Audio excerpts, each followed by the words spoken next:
awesome. We've opened the doors of the webinar, and folks kind of join us in the webinar.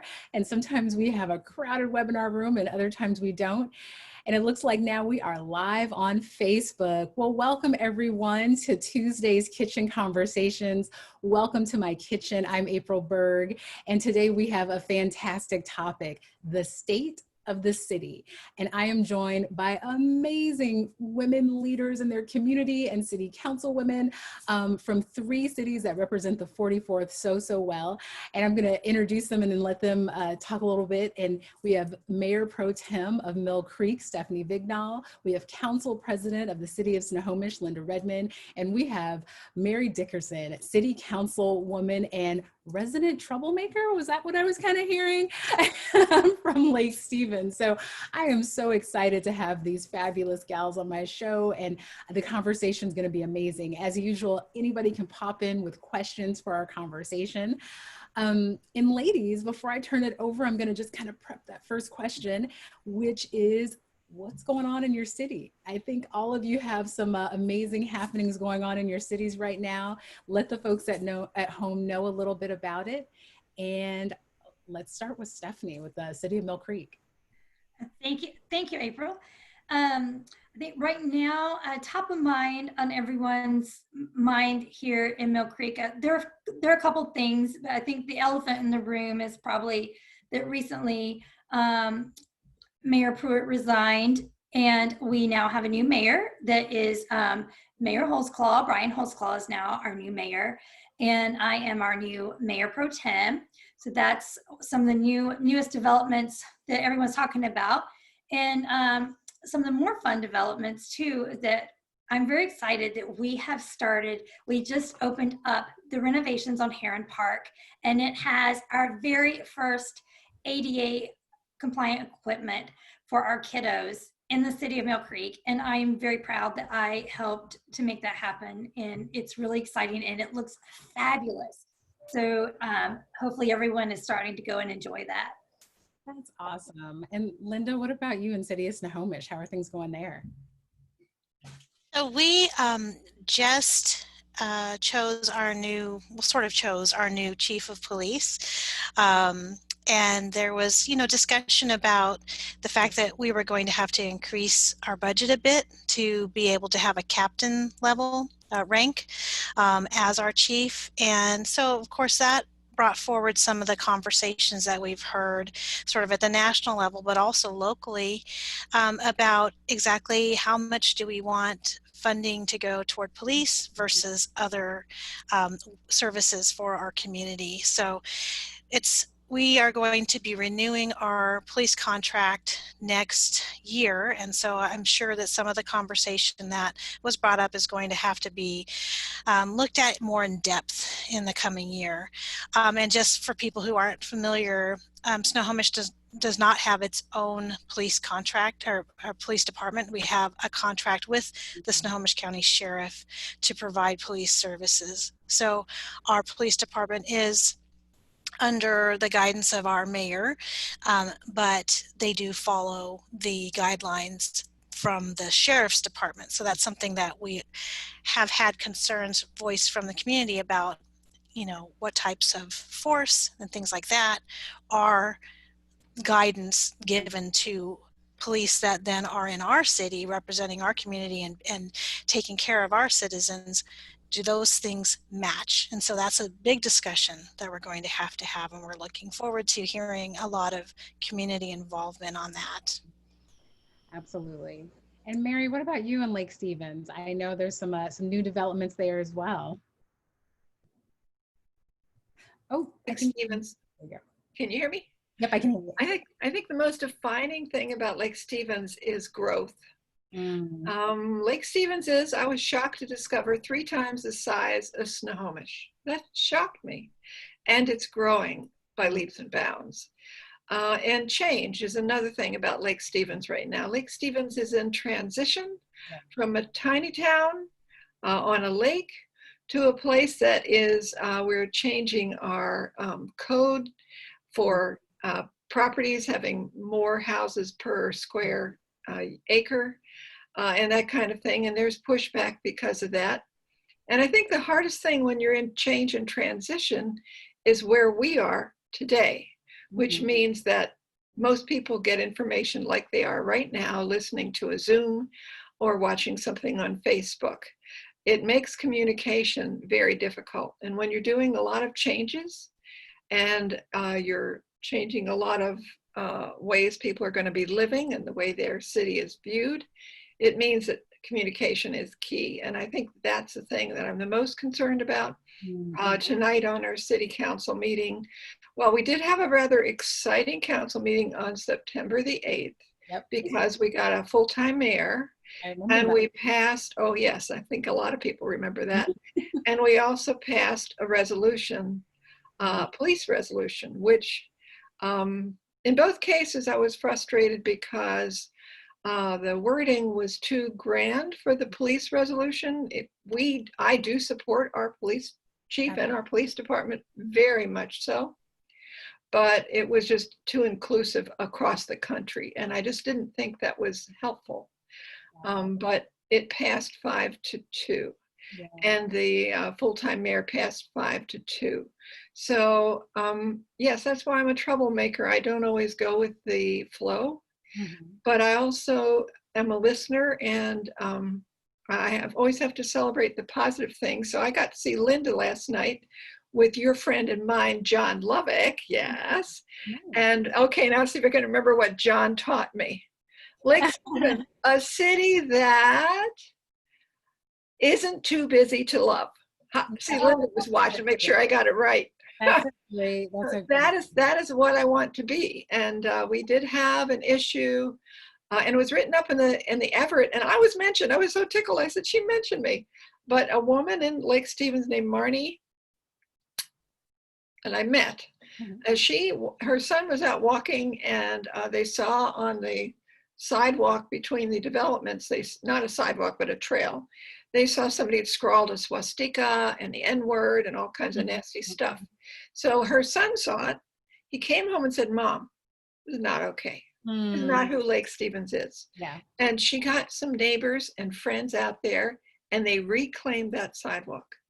500 feet of that sidewalk had positive messages, and you've probably seen the video, I don't know.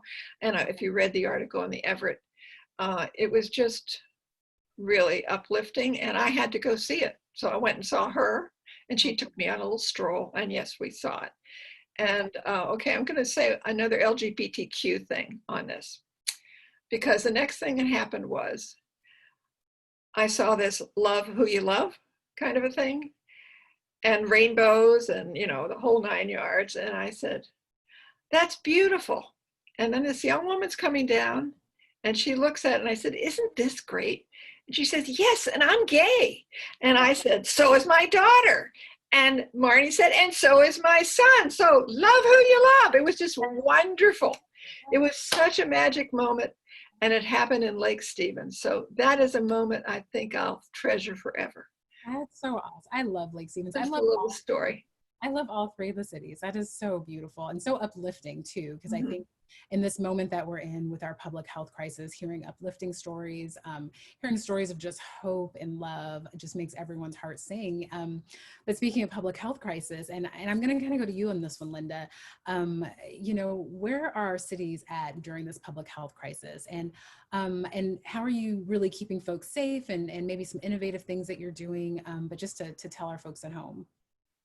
I mean, I think every community is approaching it both differently and in similar ways. So I think that what you see here in Snohomish is also being done in other locales where, you know, our restaurants are having additional outdoor seating so that people can still have that social connection, that feeling of community, a little levity from, you know, the pressures that we're all under right now, but still keeping that social distance, that safety paramount. I think that a lot of businesses are really trying very hard to, sorry, there's my phone ringing in the background. Sorry. I can't do anything about it either. It's Zoom, you know, this is what happens. Our real life happens in the background there. You know, they're really trying to push the idea of having, you know, really a lot of cleaning and making sure people are wearing masks. And I think that there's different focus on the mask wearing in different locales. And I feel like there are people here in our town anyway, and you may be seeing it in your communities as well, Stephanie and Mary, and also April, that are just refusing, and they're making a political statement out of it. And that's been a challenge, because you know, we were seeing the case rates drop across the county. I know last week it was like 43.5 per 100,000, and it was still continuing to go down, but now we're kind of at a plateau. And so even though that message was, hey, we're all doing a great job, we're all making those case rates drop, keep wearing your mask, keep up, you know, practicing washing your hands, keeping distance, not gathering. Every time we seem to say, hey, things are going really great, it's almost like people think, okay, well, now I can let up. And the cases plateau or start rising again. So I'm hoping that we don't continue to see that the cases either stay level or go up, because we were trending in the right direction of where we could start allowing younger students and to be able to return to school. And we know how important that is to our communities. So I'm wanting to push, hey, everybody, keep up the good work and keep the masks on. Absolutely. Well, I see Stephanie shaking her head, because Stephanie, you are in the trenches right now with your little one. So talk a little bit about Mill Creek and that public, where we're at as in terms of this public health crisis, but also as a mom. I mean, you need the caseloads to be low, because you need to get your itty bitty back there. Yes, I need the caseloads to keep going down. And so, you know, it's really important that everyone is practicing social distancing and wearing their face masks. And, you know, for the most part here, there are people in Mill Creek, obviously, that aren't wearing masks, but I do feel that the majority of them are actually wearing their face masks and taking things serious. And even when I'm out running in the mornings, I take my mask with me for when I go by someone, and people are walking and have their face masks. So I do feel like they are taking this seriously, and we do need those numbers to drop.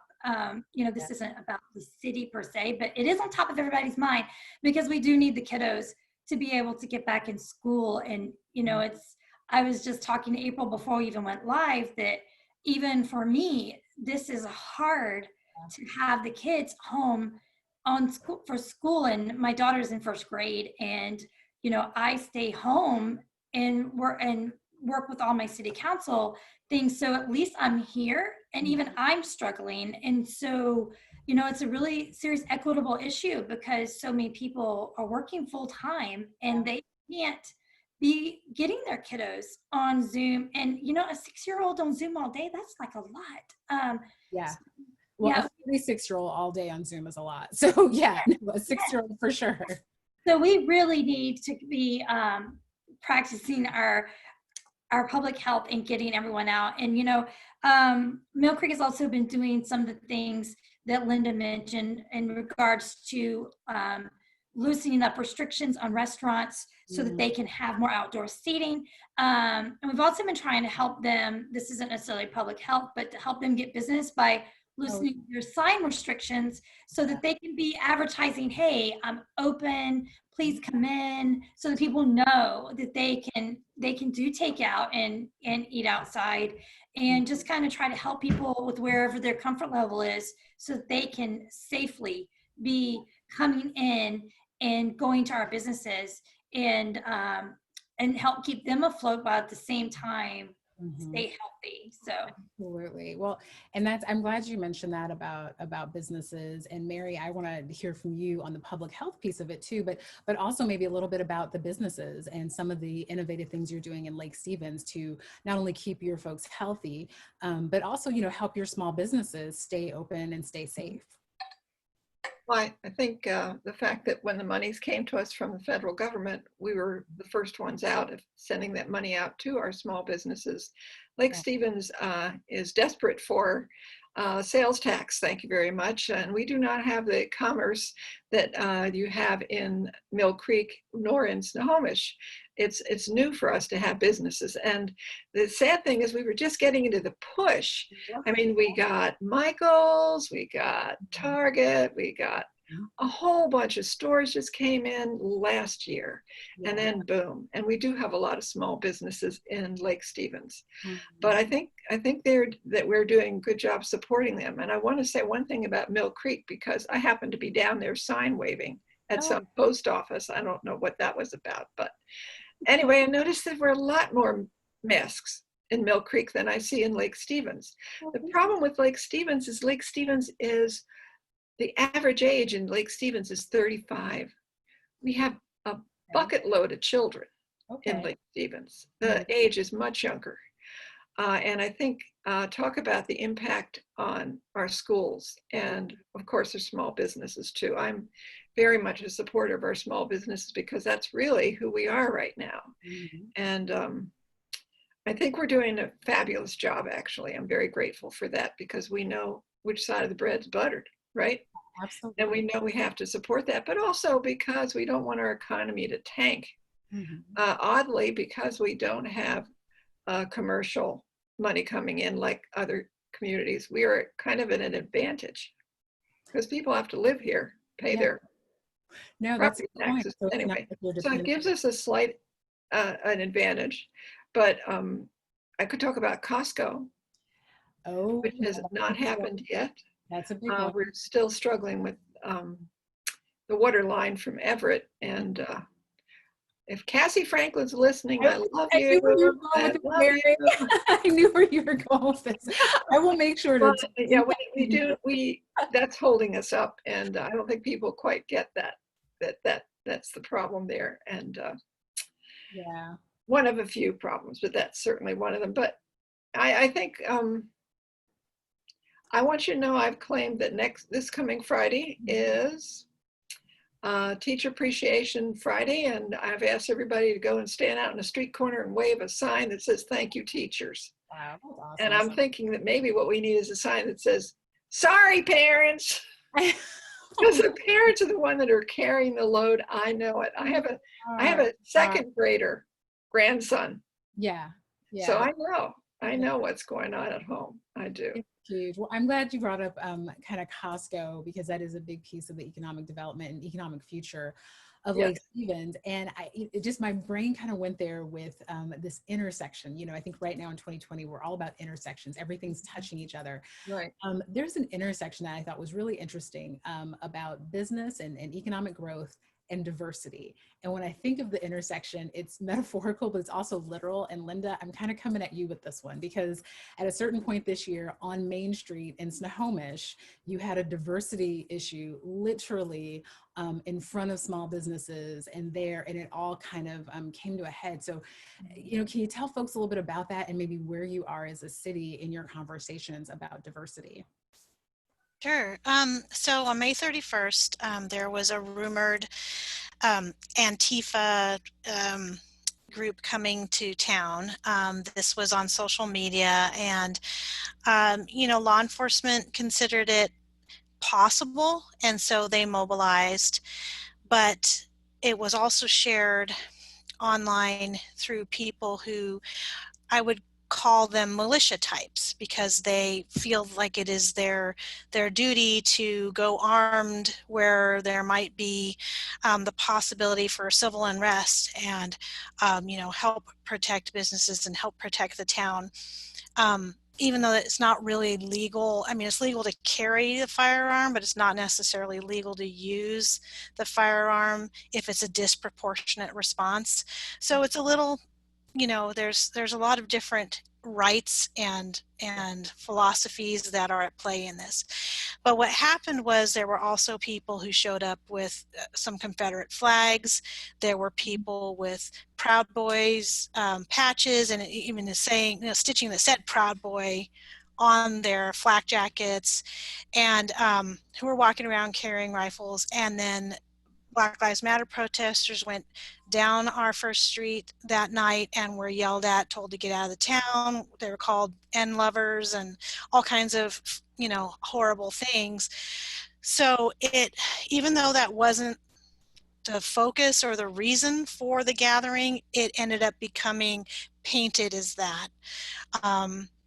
And so now, because it was picked up, and of course it's sensational, so it was picked up by local, and then it was picked up by national news, and it even went international. So now Snohomish has this reputation as this hotbed of gun-toting white supremacists, which, you know, impacts our businesses, right? Our businesses are now there. If you follow conversations online at all, even in paper, letters to the editors, you're going to see people saying, I'm not going to go spend my money in Snohomish because those are just a bunch of, you know, racist, Second Amendment, crazy people who will just shoot me if I'm a person of color. And, you know, it's really been blown up, and it's not how it started, but I also understand how if you are a person of color, you might not necessarily think of this as your first place to go, just with that. Yeah. So today, this morning, actually a large number of our staff at the city and a few of us council members had a training by Hooks Global about racial equity and understanding where our biases might lie, and just starting to open up that conversation about how we show up as representatives of the city and how we make sure that we are as welcoming to any, you know, race, nationality, creed, anything that you know, is considered an aspect of diversity, just that all are welcomed in our city and are treated fairly. That's awesome. And it's, you know, it's not awesome what happened, but it's awesome that the outcomes, right, and the conversations. And I remember listening in via Zoom to that city council meeting that was really difficult. And I know you and your fellow councilors had some really hard, you know, conversations and listening to citizens. And I just, you know, really applaud and commend you as a leader for opening yourselves up like that and for doing the hard work, because it's a journey. Yeah, absolutely. Like, yeah. Thank you. I mean, everybody had to do some soul searching, right? Yeah. And that's good, though, that we did. Well, and I think as we talk about growth, you know, inevitably diversity and economics come into it. And so Stephanie, what about your city? You know, you're in Mill Creek, and I know there were sign waivers here around Black Lives Matter when that was happening. But I just, from a city perspective, have there been conversations about diversity? You know, there have been some conversations about diversity, and, you know, I want to also make sure I give credit where credit's due, that we also had, you know, a similar discussion, that the notice went out to everybody that we were going to have Antifa here and that it was something to be serious about. And I just want to say that, you know, our police officers went out there and were out there hugging our protesters and telling them that they are here to listen to them. Wow. And, you know, they are just, you know, it was just such a touching moment and a great day. And they went out there and told them, you know, that we're here to listen to you. We want to learn, we want to grow. And they are very cognizant of the fact that, you know, we have equity issues to discuss. And our acting chief has been out there answering questions from people and putting out all the things that they do, that they are active in doing to answer, make sure they're covering the things that the activists had concerns about. And I think when I contrast that in difference to things that, you know, Linda saw, it's just such a huge difference. And I want to make sure that they get credit for that, that's, you know, they're having that dialogue and with, you know, with people in public, and they want everyone to feel safe and heard. And so I think that's very important first step. I also know we're going to run out of time, so I wanted to throw in here too, regarding some things that for you to be aware of. I reached out to Kevin Gibney, that is our head of our chamber today, ahead of this, and asked him what he thought regarding economic development was important for me to make sure that I got across to you today. And he mentioned something that's actually something personal to me, so I think I don't give it justice enough and bring it up because I don't want to seem self-serving. But his number one concern was the concern that what the problems that Boeing is having in our aerospace industry is trickling down and affecting our local businesses. And that is top of his mind and concern that we need to be addressing what's going on with Boeing, because it's trickling down everywhere and our businesses are feeling the effects of that. And also transportation, and how we need to be focusing on transportation and how being able to get everybody in and out of the city easier and not have to sit on the roads so much is also impacting our local businesses. So I told him I'd make sure I got that message across to you. And I acknowledge that I don't always bring that up for Boeing, because I feel like it's self-serving, because I personally am feeling the pain of them struggling, because my husband does work for a supplier. So I want to get that out there on the up and up. So I'm personally feeling that pain. And so I do realize that it is trickling down into the dollars that are spent and how people are feeling in our city. So that's really important. Well, and Mary, I saw your hand up because I know you've got a lot to say on transportation, economy. Yeah, well, I will over diversity too. Trestle. If I don't say the trestle word to you, I'm not. You're going to be in so much trouble if you didn't say the trestle. Right. So gotta say that. That's the first thing. But also Boeing. Believe it or not, Stephanie, many people work at Boeing and live in Lake Stevens. Absolutely. It's absolutely one of the target things. I'm hoping that one of the pluses of, well, Boeing is a whole separate thing, but one of the things I was hoping would help transportation is if we had more work in Lake Stevens. Yeah. People are working from home now. So I'm thinking, well, maybe possibly we're going to find that we can work from home. Although with Cora running around, maybe not so much, but generally. So yeah, Boeing is definitely an issue here in Lake Stevens as well, plus the trestle. And those two things I'm going to plant in your head there. No, I'm glad you guys brought that up. Last week we had folks from IAM 751 on the show, and one of the reasons I did it because Boeing is so top of mind. It is so important for the folks that work there, for the suppliers that that feed to Boeing, and to the communities that everybody lives in, that are all just, you know, we're all Boeing adjacent. And I mean, not just our communities here in the 44th, but all the way up to Bellingham. I mean, people live everywhere and work at Boeing. So yes, I will say that Boeing, you are loved, you are needed, and we want to keep you here. And so that's a huge thing. And then Mary too, I did want you to touch on diversity a little bit for Lake Stevens, because I think one of the most powerful BLM rallies I went to was in Lake Stevens. I went to one everywhere, right? Every city had them, and I'm so thankful for that. But the thing about Lake Stevens that jumped out was it was 100% student-led, student-run, student energy. Yeah, so mention that a little bit. So what was beautiful about that was it was student-led, which as a teacher, I was thrilled. But the other aspect to that was our police chief Dyer was there, and our mayor was there. And I think I was the only council member there, but still it was so amazingly well done. And they had another one later on, and you were there too. That's where I met you, April, I do believe. But they're both so well run, and the police chief, and he didn't hug anybody because, you know, social distancing, but he was so right up front with them. And the picture in the Herald of him going down the street with that sign behind him, we know what that says, right? All cops are, you know what? And it was right behind him, but he was unstoppable, and he stood with them and walked with them, and has supported that group and been amazed by them. And I'm so grateful that we have him leading our police. He's doing an amazing job. He is. I'm grateful for him. That's an awesome story. Well, and I'll tell you, just as we're kind of ending this, I would love to get each of you just to weigh in and leave our folks at home with something about the state of your city and what you want them to take away from this conversation. We've covered a lot of ground. I know some folks have questions on Facebook that we will, get back to later, but definitely just in this last minute or so, if you could just leave one little nugget with the folks at home about the state of your city. And I guess, Stephanie, do you want to start off with that? Yeah. One little nugget. I guess for one little nugget, I would like to say that I feel that our city, we have a great opportunity right now as we start to look at 2 new council members, Mm. and just to start shaping our discussion with our residents that live here.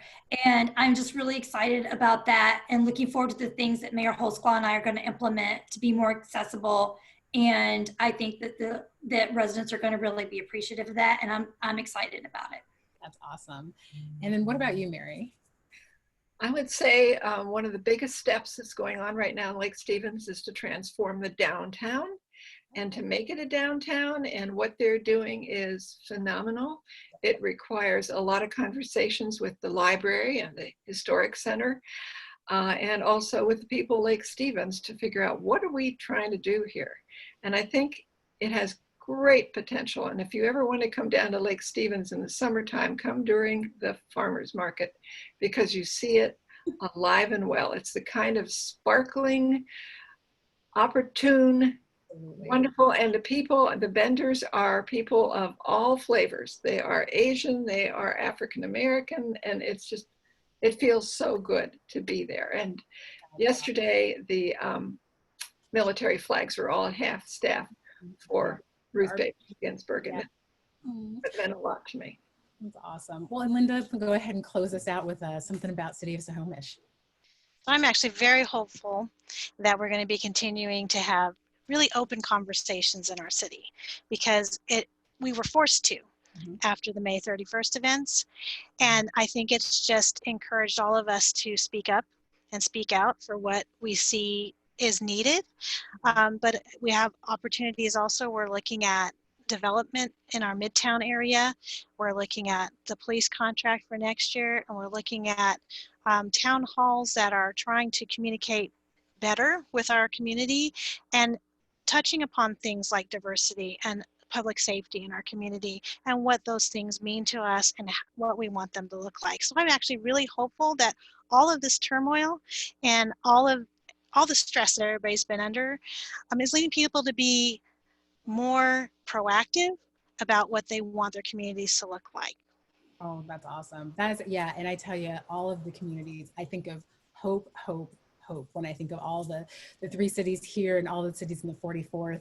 I got to let viewers know, thank you so much for joining us today, but don't forget to register to vote. Today is National Voting Day. I'm wearing my vote sweatshirt. Please, please, please register to vote. Next week's kitchen conversation is going to be on USPS. You will not want to miss it. I will be talking with a 20-year veteran of the USPS right here on my show. And let me tell you, he's got some amazing stories, and it will leave you with hope. So please, everyone, definitely join us next week at 3 o'clock.